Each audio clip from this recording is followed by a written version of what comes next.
we began gathering footage and material that spoke somehow in an interesting way to the relation between the camera and humans. And we would collect and share these images, talk about them with friends, colleagues.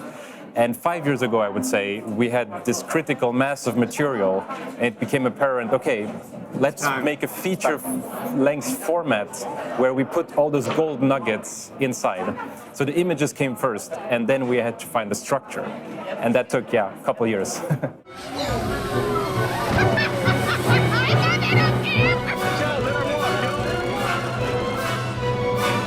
You want to activate the audience.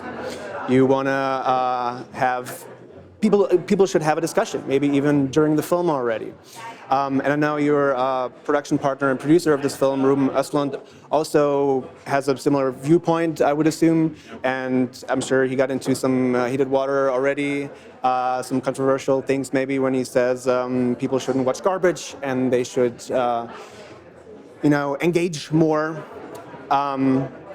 What do you think is being done to achieve that? Entertainment at its best form should be something that you really want to talk about with your friends afterwards. And entertainment in its best form should be something that activates your interest for society. Right.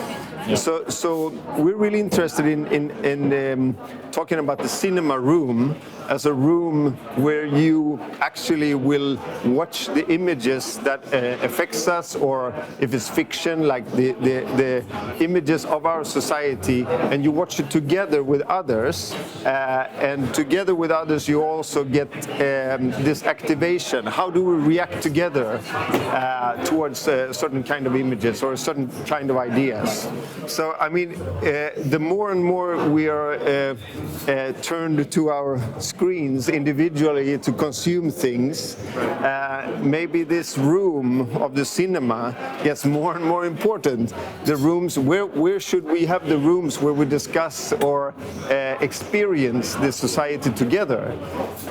And maybe in the future this will be even more important room for this. And for us, it was from the beginning very important to say we had as a goal, like, let's take these images that are produced for us to consume by ourselves, and that in a way polarize the world and brings all these rabbit holes for everyone going into these filter bubbles. Let's take these images and put them on the screen for us to watch together, because we need to formulate a language. What are these images representing? What is going on? And this is something that we need to do together in a way. Yeah, I mean, I can just add that this film is really our contribution for a larger push for more media literacy in society, and to show the urge of how important it is that we talk about the moving image, but also the camera already in school. I mean, we very much have lived in a text-based society for centuries, and now more and more an image-based society. But while we still learn how to read and write for 9 or for 12 years in school, we do not on the same scale learn about how to analyze a moving image and to understand that there is always an intention behind, always a perspective, always a framing, always a rhythm. And that every image will show exactly what was in front of the camera, but also, if you learn how to decode it, it will show the intentions behind the camera. It almost seems like a impossible task, because the people who are supposed to analyze it are feeding it at the same time more and more, without any guidance, right? Yeah.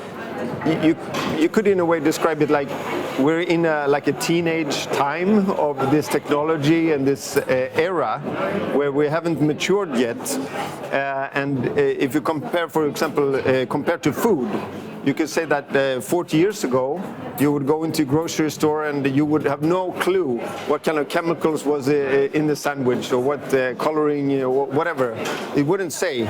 You would just eat it, and that would not in the discussion. Face value. Yeah, but now it's of course we want to know what we put inside, because we know that we are affected what we take inside. In the film, we have certain things like perspective or framing or rhythm.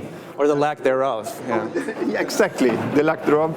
If you get only those three, or the intention behind the image, if you get those four, you can demount quite a lot of images and understand that it's not about just believing or just not believing the image.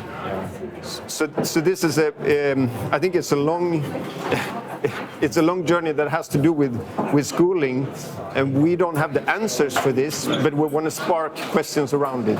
I think the freedom as filmmakers or as artists, but especially as filmmakers, always also depends on the platform where it's published. And you talked about the cinema as a room to get together. So do you think is cinema the better place, or is there a place where this power can be, exercised equally by everyone? Yeah, I think I mean this is the what do you say, $1 million question? No, but this is the tricky part. Is of course. I mean, the rooms are where we get together to discuss of how do we want the future to look like, how do we want the society to be like. Those rooms are, there are less and less of those that are actually physical rooms where you can get experiences together with others. If we want to have democracy, we must take this, these rooms or this idea of how to respond to things together. We must take them very seriously.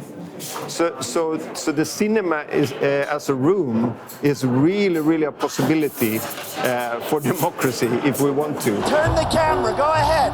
Turn the camera, ma'am. One quote in your film was that a new opportunity arises altogether, talking about the television back then. Let's talk about ChatGPT real quick, because your film consists of a lot of stock footage, and it seems like with the technology now, in 2-3 years, the computer maybe can compile something really of value. Do you see more opportunity, or do you see more danger in that, especially talking about manipulation and the moving image? I mean, on one hand, I think, and this is a point we make several times in the film, for example, with the advent of television, that every technology is neutral. And like the Irish president says in the film, he's like the first introducing television. He says this can either be something great or it can lead to something really bad, because it's up to us to decide what to do with that. But so we want to be hopeful and say that it's one more opportunity to do something really good.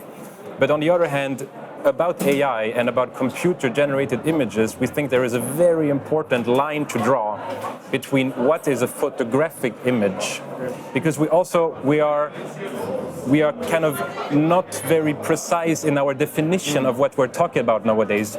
We say film to everything that's moving image.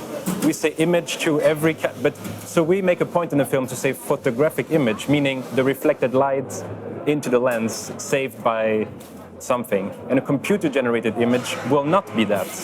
So maybe we need we need a label at least for that. This is an actual photographic image, and this is not. Otherwise, this is going to be tricky.